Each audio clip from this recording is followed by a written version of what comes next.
அண்ணா திராவிட முன்னேற்ற கழகம் 47 சீட்டு வாங்கி 3ஆம் இடம் இருந்ததாக சூழ்நிலை இருக்கிறது. இது தவறு என்று அண்ணா திராவிட முன்னேற்ற கழகத்திலிருந்து 2 பிளவாக, ஒன்று எடப்பாடி அணியும் இன்னொன்று வந்து சி.வி. சண்முகமும் வேலுமணியும் பிரித்து சென்றிருக்கிறார்கள். இவர்கள் சொல்கிறார்கள் தோல்வியை ஒத்துக்கொள்ள மாட்டேங்கிறார் எடப்பாடியார் என்று. தோல்வி என்பது பொதுவானது.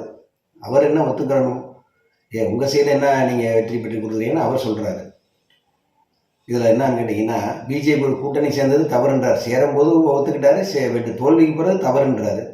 அப்புறம் என்னாரு, பிரிந்து போனவர்கள்லாம் இவர் இணைக்கவில்லை, இவர் பூராமே வெளியேற்றுகிறார் என்று ஒரு கூட்டம் சுமத்துகிறார். அதன் பின் என்ன சொல்கிறாரு, ஓபிஎஸ்ஸை வந்து இவர் விரட்டி அடித்துட்டார், வரணும்னு கடைசியாக திமுகவுக்கு சேரக்கு முன்னாடி வரணும்னு சொன்னார், அவரை சேர்க்க மாட்டேன்ட்டாருன்னு சொல்கிறாரு. ஓபிஎஸ்ஸை வந்து பொதுக்குழு கூட்டத்தில் பாட்டிலால் அடிக்கப்பட்டது உங்கள் தொகுதி மக்கள் தான் சி.வி. சண்முகம் அவர்களே. இது அனைத்து தொண்டர்களும் பேசப்படுகிறார்கள். ஆகையால் இது வந்து நீங்கள் வந்து சப்பக்கட்டு கட்ட வேண்டாம் என்று தொண்டர்கள் பேசுகிறாங்க. அதனால் இது ஒரு காரணம் கிடையாது. நீங்கள் என்னமோ அதிமுக நீங்கள் தான் உருவாக்குனது மாதிரி அதிமுக ஜெயிச்சுட்டு போய் தமிழக வெற்றி கழகத்துக்கு நீங்கள் அமைச்சர் பதவிக்கு ஆசைப்பட்டு போயிருக்கீங்கன்னு சொல்லி உங்கள் தொண்டர்கள், உங்கள் தொகுதி மக்களை வந்து பார்த்தீங்கன்னா உங்களை தாறுமாறாக பேசுகிறாங்க.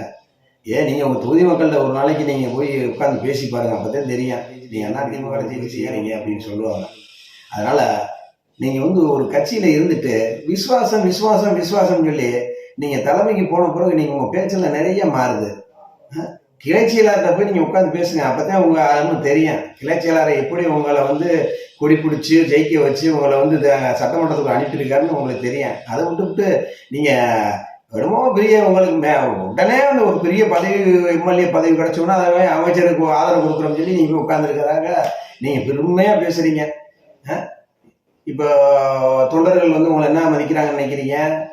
அதனால் வந்து 1977 புரட்சித் தலைவர் எம்ஜிஆர் வந்து அந்த கட்சி ஆரம்பிச்சு என்ன சிரமப்பட்டிருப்பார், எப்படி அதை இந்த உருவாக்கி இருப்பார். ஆனால் கலைஞர்கிட்ட எதிர்த்து ஆட்சி செய்யறதுனா சாதாரண விஷயம் கிடையாது. அதனால் நீங்கள் உங்களுக்கு பழைய நிர்வாகி உங்களுக்கு தெரியாமல் இருக்காது, தெரிஞ்சிருக்கும். தெரிஞ்சுக்கிட்டே இங்கே நீங்கள் வந்து ரொம்ப பழசம் மறந்துட்டு புதுசாக ஒரு கதையை இப்போ சொல்கிறீங்க. அதையால் கட்சியை பிளவுபடுத்தாதீங்க. அம்மா இருக்கும்போது என்ன நீங்கள் வந்து ஆக்ஷன் போட்டிங்களா, அந்த ஆக்ஷன்லாம் திருப்பி பண்ணுங்கள். பழையபடி பண்ணாதேன் திருப்பி உள்ளாட்சி தேர்தலாம் நீங்கள் ஆட்சியை பிடிக்க முடியும். அதை விட்டுவிட்டு நாங்கள் தான் பெரிய ஆள், நீங்கள் தான் பெரிய ஆளுன்னு போய் தனித்தனியாக உட்காந்துக்கிட்டு உங்கள் வீரவசனத்தை பேசிக்கிட்டு போனீங்கன்னா கடைசியில் யாரோ ஒருத்தரை உருவாக்க முடியும். இன்னைக்கு வந்திருக்கலாம் மிகப்பெரிய கோடீஸ்வரர் அம்மையார் வந்து உங்களை வந்து பிரித்து கொண்டு போயிருக்கலாம்.